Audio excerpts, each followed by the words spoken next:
Welcome to my YouTube channel, One Race, a Human Race, All Human. Today is Sunday, May 29th, 2022. The Democratic Party should have congressional hearings and votes on banning assault weapons. You need to have votes on the Build Back Better Act. You have votes on the Voting Rights Act. You have votes, continual votes. Just as Republicans had continual votes to repeal Obamacare, you must do the same thing and keep the issues in the eyes and minds and souls and spirits of the American people. Acknowledge that there's a problem and that there are solutions. B, be specific about the solutions. And C, have congressional hearings at the places where these massacres have occurred, and have congressional votes on bills that will make life better for all Americans. Thank you. 2 summers ago, public support for Black Lives Matter in the wake of George Floyd's murder reached a high of 67% among all American adults and an encouraging 60% among white Americans. It felt like the precipice of real change.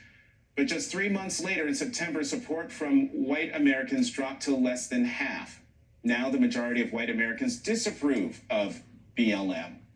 What has changed, and what should white people be doing now? Joining me now to explain are Robin DiAngelo, academic and racial justice educator and author of Nice Racism, and Tim Wise, anti-racism educator and author of Dispatches from the Race War. Thank you both very much for coming back to...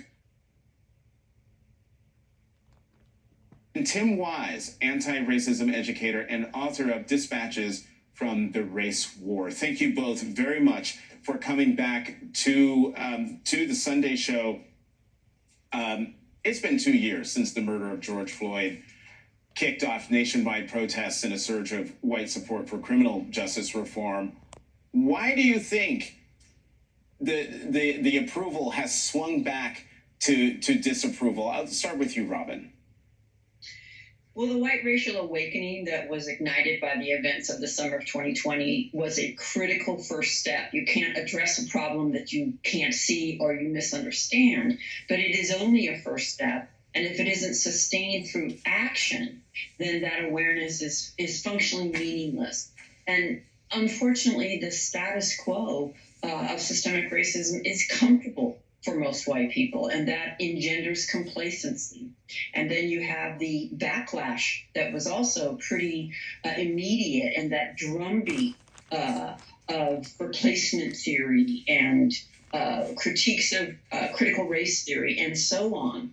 And many white people are very susceptible to those messages. So it's that complacency that is built into the system. Mm-hmm. Tim, what kinds of conversations do white folks need to be having with one another to address the dual scourges of white supremacy and gun violence in this country, especially when a lot of this violence is explicitly racially motivated? Well, I mean, the conversations have to be ones that are as committed to truth as the far right is to lying. I mean, part of the pushback in schools is about covering up not only the history of racism, but the contemporary reality. And so those of us who have those concerns about racial justice, we have to be talking to our children about the things the teachers aren't allowed to say. The teachers need to be challenging those laws by telling the truth in class, even if it means losing their jobs. Right now, we have white teachers. I read about a few on an NBC online piece the other day talking about they're going to quit rather than be censored. Well, if you're willing to quit and not be censored, you ought to be willing to tell the truth, lose your job, go to court and sue these fools for violating your free speech rights and the rights of those children to be taught the truth. Because the only way these laws are ever going to be overturned is if they are overturned in court. The legislatures aren't going to do it. So we have to be willing to stand up and tell the truth and step up and be honest about the history. The second thing is we have to be willing to stay focused on a systemic frame. Part of the problem in the last 2 years, I fear, is that a lot of the conversation, especially among white folks who were new to the work, God bless them, but when you come in new and you come in hot and you've got the amp turned up to 11, so to speak, and the flame is burning high, it's real easy to get judgy about the other white folks who aren't quite there yet. And it's real easy to say, you've got privilege, you've got subconscious bias that you need to get in touch with. Understand, whatever privileges and biases white America has were taught to us by a system of inequality. And we have to be challenging the policies, the practices, and the procedures that maintain that, rather than just attacking other people on Friday about some stuff that we just learned on Monday, figuratively speaking. So we have to take a long view. And I think sometimes we don't do that. Robin and Tim, I wish we had more time, but as you can understand, we've got breaking news with the president on his way to Uvalde, Texas. But thank you both very much for coming back to the Sunday Show. Hopefully we'll have you back for a longer conversation. As I mentioned before, President Biden is on his way. Marine One just lifted off on his way to Uvalde, Texas. We'll have more on that, plus reflecting on the 2 years since Americans rose up and demanded justice in the wake of George Floyd's murder, how far we've come, and how far we still need to go. Next. There are many, a great many, white brothers and sisters who understand racism, institutional racism, and that's why there's this pushback.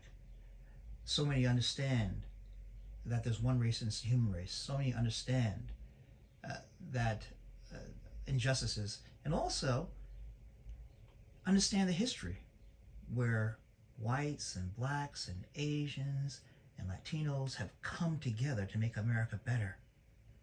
There's a wealth of history. And go back and listen to Dr. King's speech from March 25th, 1965, there in Selma, Alabama, that Montgomery speech, right? That march they had. And he'll talk about what happened in the 19th century where blacks and whites after slavery, were working together. The poor blacks and the poor whites, they're all together. And then the system came in and said, no, we can't have you meeting together. We can't have you voting together, and destroy the coalition, the fusion. That was part of the Southern strategy, which remains today. Listen, if I'm poor and you're poor, we're both poor. Who cares what color you are, what color I am? We're in the same boat, okay? And we need to vote the issues. Forget about color. Color is irrelevant.